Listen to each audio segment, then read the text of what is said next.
আসলে সকাল সকাল আমাদের স্কুলটা মানে এখানে পাশে একদম স্কুল, তো তাই এত বাচ্চা কাচ্চা চিল্লাচিল্লি। তো আজকে কিন্তু আমার বাড়িতে দ্বিতীয় দিন। ঘুম থেকে 10টায় উঠেছি, কারণ কালকের দিনটা খুব শরীর খারাপ ছিল। আমি উঠে খেয়ে আবার ঘুমিয়ে পড়েছিলাম।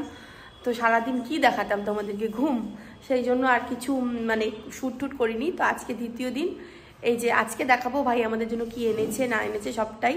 তো আজকে মানে কালকে প্ল্যান হয়েছে যে আজকে আমরা পান্তা ভাত খাবো, সেই হিসাবে মা কালকে রাতে একটু বেশি করে রান্না করেছে। আর আজকে দেখো পান্তা ভাতের মানে একদম সাজানো, কি কি খাচ্ছি তোমাদেরকে দেখাচ্ছি। সকালে ব্রেকফাস্টে পান্তা ভাত খাবো। এই যে মা এখানে ভাতের উপরে পেঁয়াজ দিয়েছে, এখানে হচ্ছে আমাদের দেশি আলু ভাজা আর দেশি আলু সেদ্ধ, আর এটা হচ্ছে শুটকি মাছ। এটা সেদ্ধ না, এটা বলতে গেলে মানে এটা সেদ্ধ না, এটা পোড়া। এখানে আমার বরের জন্য, কিন্তু ভেবেছিলাম একটা বাইকের আওয়াজ শুনে ও এসেছে, শুনতে হবে ও আসবে কি আসবে না। দারুণ খাওয়া, দারুণ। ওই যে বলেছিলাম যে আমার ভাই এখানে আসলে আমাকে ছাড়া কোথাও যাবে না, আমি যদি এখানে আসি। তো এখন বাজারে যাবে, সে আমাকে নিয়ে যাবে। এই যে ও রেডি, চলে যাচ্ছি আমরা এখন বাজারে। একটু যাই দেখি কি পাই না পাই। আর মা কাটছে হচ্ছে কাঁঠাল। আসলে আজকে কাঁঠাল মেটে খাওয়ার মানে ইচ্ছেটা আছে।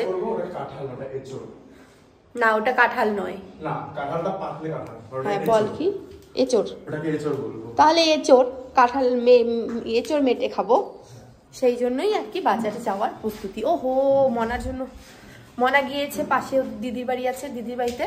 তো ফুল প্যান্ট পরে গেছে, কারণ আমাদের ঘরে ঠান্ডা। তো এখন দেখছি বাইরে বেশ রোদ উঠেছে, তো একটা হাফ প্যান্ট আর একটা হাফ গেঞ্জি নিয়ে যেতে হবে ওর জন্য। এই যে মনার জন্য হাফ প্যান্ট আর হাফ গেঞ্জি। আমিও রেডি, হেলমেট পরবো, তাই চুলটা এইভাবেই বাঁধলাম। মা নাকি ভাইকে এটিএম দিয়েছিল টাকা তোলার জন্য, সেই জন্য কিন্তু আমরা চলে এলাম স্টেট ব্যাংকের এটিএমে।